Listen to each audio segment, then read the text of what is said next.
ऋग्वैदिक कालीन वर्ण व्यवस्था। ठीक, आज हम वर्ण व्यवस्था पर चर्चा करेंगे और ये चीज इसमें आप समझिएगा कि एक राजा हुआ करते थे। कौन? एक राजा थे जिस राजा का नाम था शांतनु। देखिएगा, एक राजा थे, क्या थे जी? एक राजा थे और इनका नाम था शांतनु।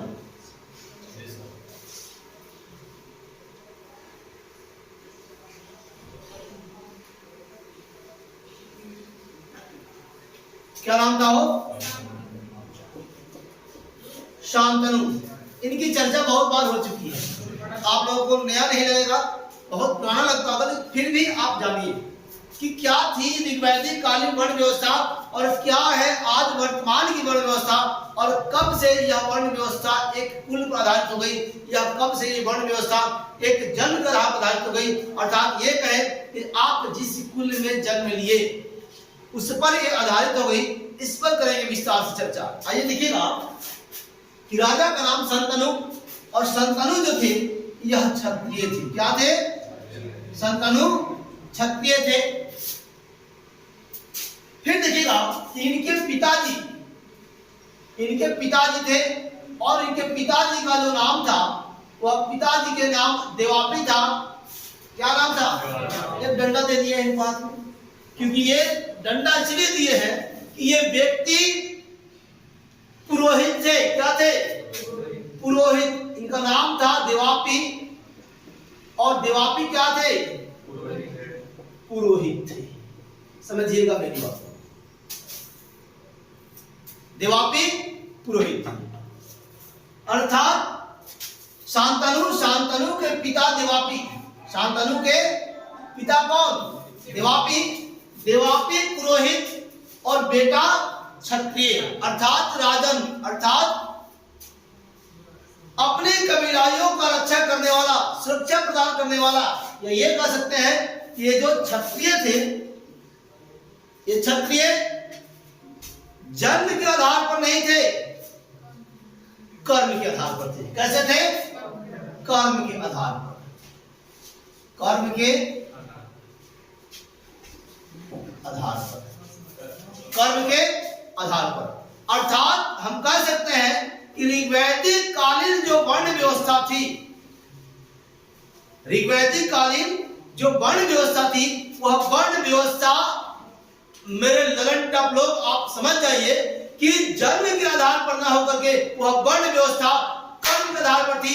अर्थात हम कह सकते हैं कि जो कर्म से रक्षा कर रहा था वह क्षत्रिय कहलाया, जो कर्म से पूजा करा रहा था वो पुरोहित कहलाया, अर्थात ब्राह्मण कहलाया, जो कर्म से भोजन एकत्रित कर रहा था वो वैश्य कहलाया, जो कर्म से सेवा कर रहा था वह शूद्र कहलाया।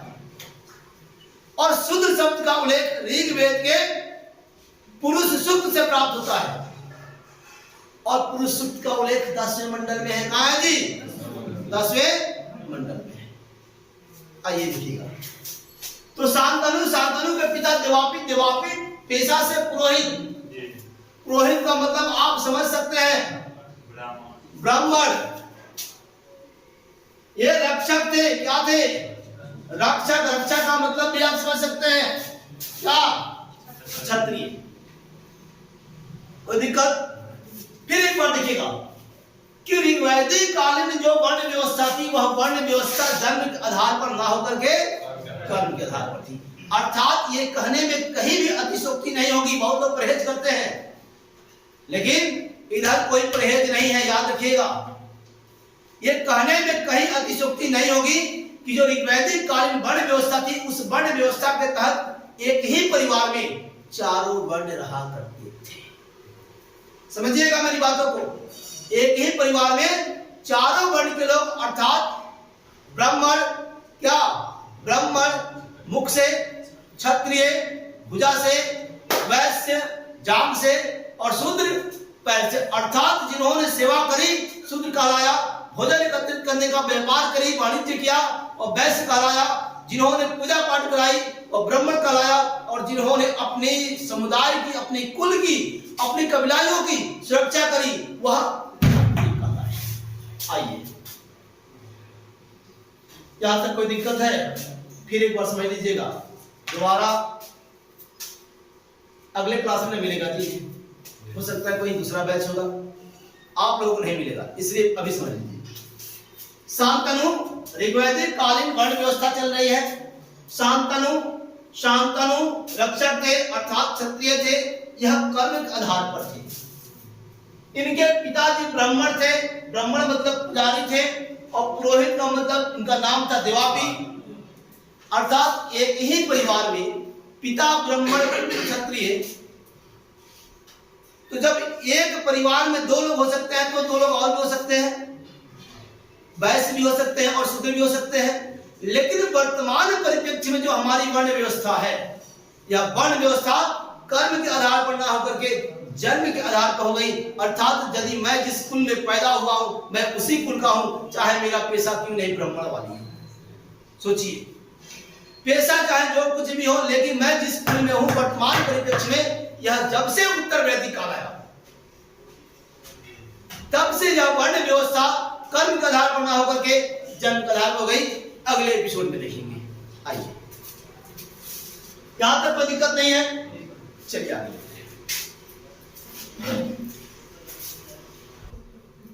वर्ण व्यवस्था का उल्लेख देखिएगा, आगे लिखिएगा। वर्ण व्यवस्था का उल्लेख, वर्ण व्यवस्था का उल्लेख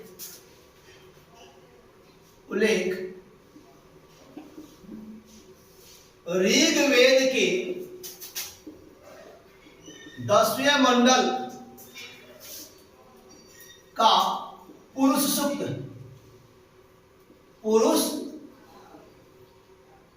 सूक्त से प्राप्त होता है। पुरुष सूक्त से प्राप्त होता है। वर्ण व्यवस्था का उल्लेख ऋग्वेद के 10वें मंडल के पुरुष सूक्त, 10वें मंडल के पुरुष सूक्त से प्राप्त होता है। क्लियर? और याद रखिएगा कि इसी 10वें मंडल में शूद्र शब्द का उल्लेख है। क्या जी? इसी 10वें मंडल में आगे लिखेंगे शूद्र शब्द का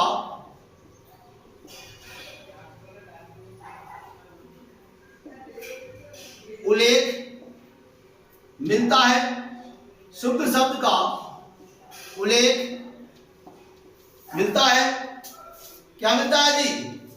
शूद्र शब्द का उल्लेख मिलता है।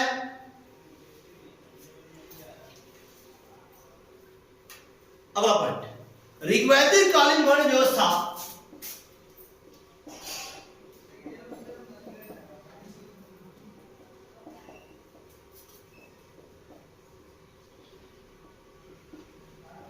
वर्ण व्यवस्था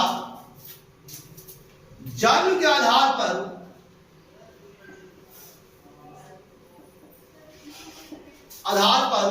ना होकर, जन्म के आधार पर ना होकर कर्म के आधार पर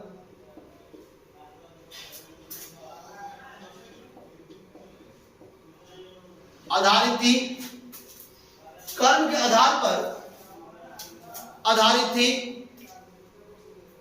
कर्म के आधार पर आधारित थी। कोई दिक्कत? अब एक चीज कीजिएगा, यहां कर लीजिएगा आप एक और वर्ण, यहां क्या कीजिएगा जी?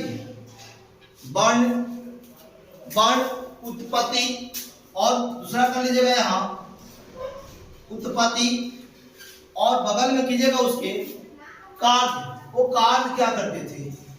क्लियर? जैसे यहां समझ लीजिए एक बार फिर कि वर्ण है, वर्ण की उत्पत्ति है और वर्ण के कार्य है। अर्थात एक कह सकते हैं कि जो चारों वर्णों की जो उत्पत्ति हुई, जो वर्ण थे वो वर्ण कितने थे? चार। कितने वर्ण? चार वर्ण थे। चारों वर्णों की उत्पत्ति कैसे हुई, उसके बाद उन चारों वर्णों का कार्य क्या था, इनकी चर्चा करेंगे। आप ठीक इसी हिसाब से लिखेंगे। तो वर्ण में सबसे पहले कौन सा वर्ण? ब्राह्मण। सबसे पहले कौन? ब्राह्मण लिखेगा ब्राह्मण, और ब्राह्मण की उत्पत्ति होती है मुख से। उत्पत्ति किससे होती है? मुख से। अब ये काट क्या करता है? यज्ञ हवन इत्यादि का ये कार्य करता है। क्या करता है जी? यज्ञ हवन इत्यादि का एक कार्य संपादित करता है। और दूसरे नंबर पर आएगा आपका क्षत्रिय। क्षत्रिय, और क्षत्रिय देखिएगा, क्षत्रिय भुजाओं से क्या होगा जी? भुजाओं। क्षत्रिय कहां से? भुजाओं से। इधर देखिएगा, एक दिन मैं उदाहरण भी दिया था, यदि आपके ऊपर कोई हमला करे और आप उसे अपनी आंखों से देख ले, तो सबसे पहले होता है क्या? देखिएगा क्या होगा जी? अगर किसी ने अटैक किया और आपने देख लिया, तुरंत आप एकदम अपनी इस भुजाओं को सामने लाते हैं, अर्थात इस भुजाओं से रक्षा करने का कार्य करते हैं। क्या करते हैं? इन भुजाओं से आप रक्षा करने का कार्य करते हैं, अर्थात भुजाओं को सामने लाते हैं। और यही वो भुजा है जो क्षत्रिय कहलाता है। क्या कहलाता है जी? क्षत्रिय कहलाता है, अर्थात सबके शरीर में ये क्षत्रिय है कि नहीं? ये सबके शरीर में क्षत्रिय है। एक वो क्षत्रिय जो अपनी कबीलाइयों की रक्षा करते हैं, अपनी समुदाय की रक्षा करते हैं, अपने राज्य की रक्षा करते हैं, अपनी कुलवा की रक्षा करते हैं। और दूसरा क्षत्रिय जो स्वयं की रक्षा करते हैं, अर्थात ये क्या है? अरसर में एक हुआ, अरसर में ठीक है, कोई बात नहीं, आ जाएगा। अरे धीरे धीरे ही सही, एंटीबायोटिक खाते हैं हम लोग तो एक के बार में सेट कर जाता है। हो एक के बार जो सेट करेगा, सुन ले बाबू इधर देख, जो एक बार सेट किया धड़ा, वो किडनी करेगा पड़ाक, मतलब किडनी फेल करा देगा। इसे धीरे धीरे अगर समझ में आ रहा हो तो बहुत अच्छी बात है। चलिए आइए देखिए, तो क्षत्रिय भुजाओं से, और इनकी जो काम थी वो तो मैंने उदाहरण के द्वारा बता ही दिया है। क्या काम थी? शासन संचालित करना और रक्षा करना। देखिएगा दो बातें लिखिएगा यहां, एक तो शासन और दूसरी रक्षा। अरे भैया आप जहां शासन करेंगे उसकी सुरक्षा भी तो आप देंगे, आप उसकी सुरक्षा देंगे। आगे इसके बाद आता है वैश्य। वैश्य, वैश्य को लिखेंगे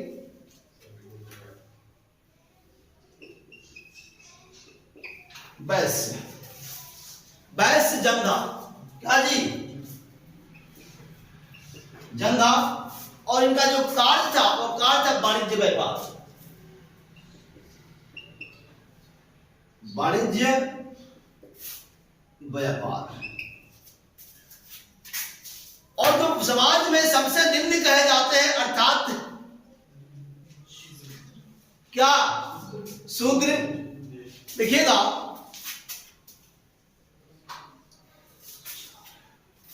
शूद्र, शूद्र और शूद्र का जी पैर। शूद्र पैर, निम्न वर्ग कार्य, निम्न वर्ग के कार्य, निम्न वर्ग के कार्य। अब एक चीज समझ में आता है, ये ऋग्वैदिक कालीन वर्ण व्यवस्था है। और उस समय ये लोग जो ब्राह्मण वो कहलाए, जो मुख से मुख, अर्थात इनका कार्य था यज्ञ और हवन कराना। क्लियर? क्षत्रिय वो कहलाए भुजाओं से उत्पत्ति होती है और शासन और रक्षा करना इनका कार्य होता है। शूद्र वो होता है जिनकी पैर से उत्पत्ति होती है। क्या ऐसे भी होता है क्या? सोचिए जरा कि क्या किसी मानव विशेष की पैर से उत्पत्ति होती है? किसी भी किसी भी मानव विशेष की पैर से उत्पत्ति होती है? संभव ही नहीं है। लेकिन यह सत्य है कि उन्होंने सेवा करने की कार्य करी, इसलिए वो शूद्र कहलाए। जिन लोगों ने ये बातें कही कि पैर से उत्पत्ति होती है, तो शायद मेरे समझ से तो बाहर की बात है। क्लियर? लेकिन जो बातें लिखी गई हम उसी को पढ़ेंगे, समझिएगा। अब क्या है कि शूद्र पैर मतलब निम्न वर्गीय कार्य, अर्थात ये कह सकते हैं कि ये लोग उसी समाज में, उसी परिवार के हिस्सा थे। इस परिवार में ब्राह्मण भी रहते थे, क्षत्रिय भी रहते थे और वैश्य भी रहते थे, अर्थात शूद्र भी रहते थे। जो पूजा पाठ कराया, यज्ञ हवन कराया, ब्राह्मण हुआ, रक्षा किया, क्षत्रिय हो गया, भोजन जुटाया, व्यापार किया, वाणिज्य किया। वर्तमान परिप्रेक्ष्य में ऐसा नहीं होता है जी। वर्तमान में भी तो ऐसे होते हैं, एक ही परिवार में बहुत सारे लोग रहते हैं। कोई मतलब खेती बाड़ी का काम करता है, कोई शिक्षा दान करने का, शिक्षा लेने का, शिक्षा देने का कार्य करता है, कोई ऐसा होता है जो एकदम सुरक्षा करने वाला होता है। अरे बाबू साहब की बात नहीं कर रहे, क्या होता है? सुरक्षा करने वाला, अर्थात वो घर में सबसे शक्तिशाली होता है। वो नहीं होता तो कोई बहुत बड़ा काम नहीं होता है। लोग कहते नहीं आने दीजिए बउआ को। सोचिए, अर्थात ये ऋग्वैदिक कालीन वर्ण व्यवस्था, इस वर्ण व्यवस्था में तमाम ये चारों वर्ण मौजूद थे। लेकिन ये वर्ण व्यवस्था जन्म पर आधारित कब हुई, इस पर डालेंगे प्रकाश और करेंगे इसका पोस्टमार्टम। आप हमारे साथ बने रहे। आइए आगे लिखेंगे।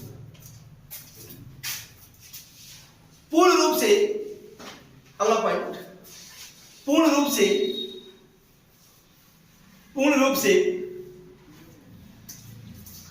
वर्ण व्यवस्था, पूर्ण रूप से वर्ण व्यवस्था उत्तर वैदिक काल में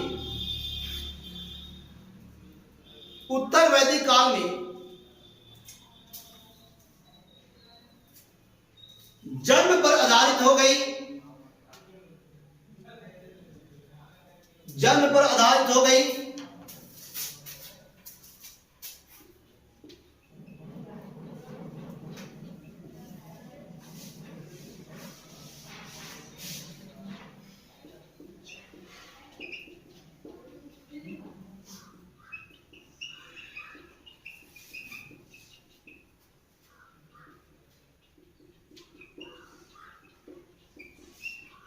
और असल में कुछ कब हो गई?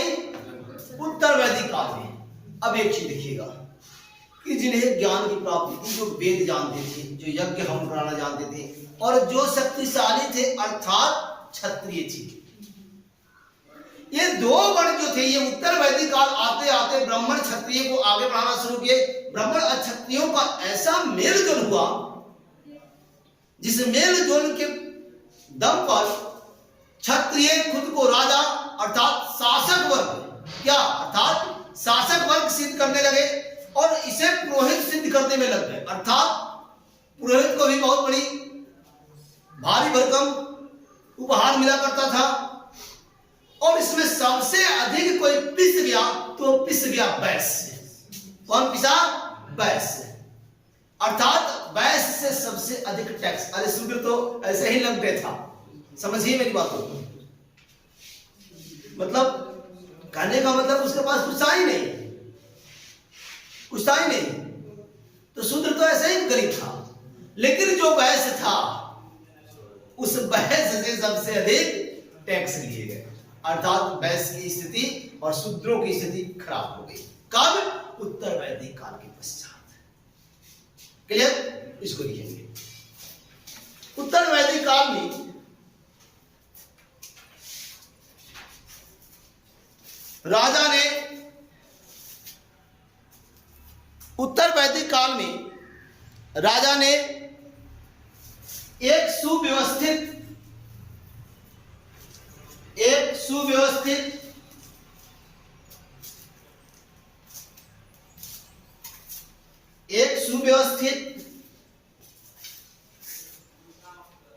प्रशासनिक तंत्र की स्थापना की।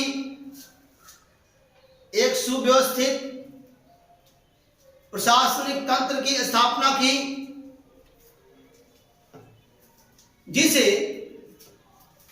जिसे एक सुव्यवस्थित प्रशासनिक तंत्र की स्थापना की, जिसे रत्नीन कहा गया, जिसे रत्नीन कहा गया। क्या कहा गया जी? जिसे रत्नीन कहा गया। अब एक चीज देखिएगा कि रत्नीन जो थे, इन रत्नीनों की जो संख्या थी वो 12 थी। कितनी थी? रत्नीन कितने हुए? 12। और बारी से 12 रत्नीनों पर हम करेंगे चर्चा। आइए आगे देखते हैं।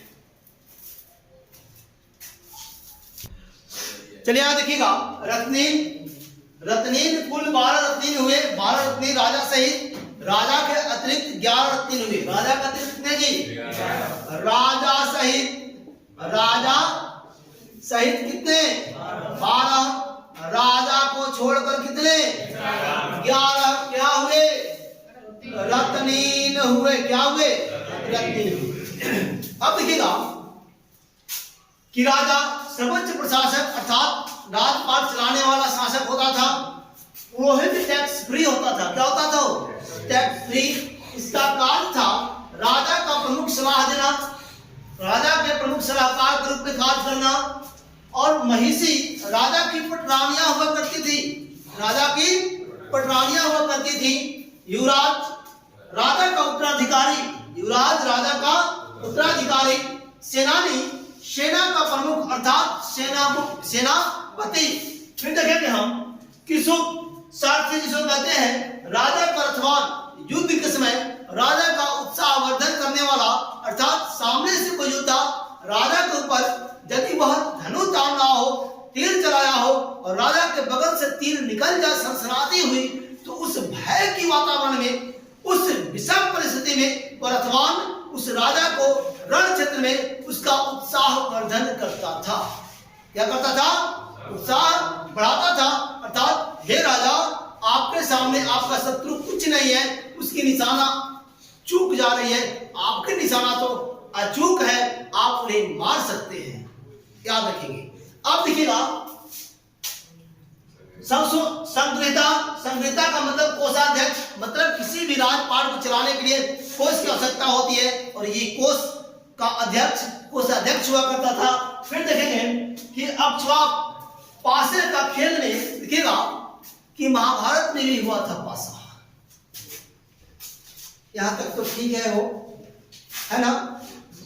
देखिएगा महाभारत में क्या हुआ था? वो पासा। महाभारत में क्या हुआ था? पासा फेंकने वाला कौन था? मामा। कौन था जी? शकुनी मामा। चलिए याद रखिए।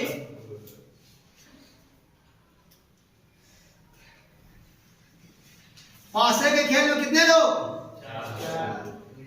4 लोग।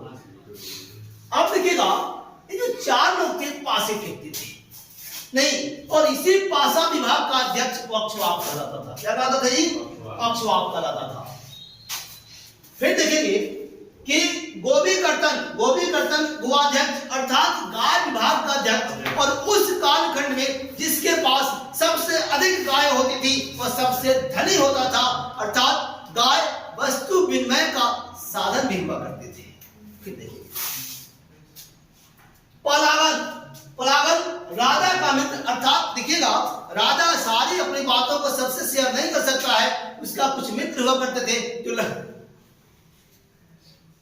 जो उनकी बातों को साझा करते थे, उनके संदेश को एक जगह से दूसरी जगह पहुंचाते थे। अर्थात ये कह सकते हैं कि राजा के मुंहबोले मित्र। और मुंहबोले मित्र की चर्चा बौद्ध धर्म जब आएंगे तो ज्यादा करेंगे हम, क्योंकि इसमें थोड़ी सी बचते हुए नजर आ रहे हैं। अब देखिएगा कि वो मित्र हुआ करते थे।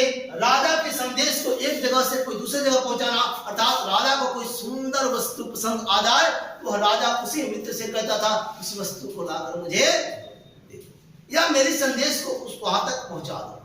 ये मित्र होते थे। और इनकी जो एक और चर्चा की गई है वह विदूषक के रूप में की गई है। अर्थात ये विदूषक भी कहलाए हैं। क्या कहलाए हैं? विदूषक कहलाए हैं। फिर देखेंगे कि भागदूत राजस्व संग्रहिता अर्थात राजस्व को संग्रह करने वाला व्यक्ति, और इसके बाद था छत्री, राज प्रसाद का प्रमुख जो है वह रक्षक हुआ करता था, वो छत्री कहलाता था। और इसी देखिएगा कि 12 रत्न और 12 रत्न के साथ आज लेते हैं विदा, होकर कल ठीक धार्मिक जीवन के साथ उपस्थित। जय हिंद, जय भारत, भारत माता की जय।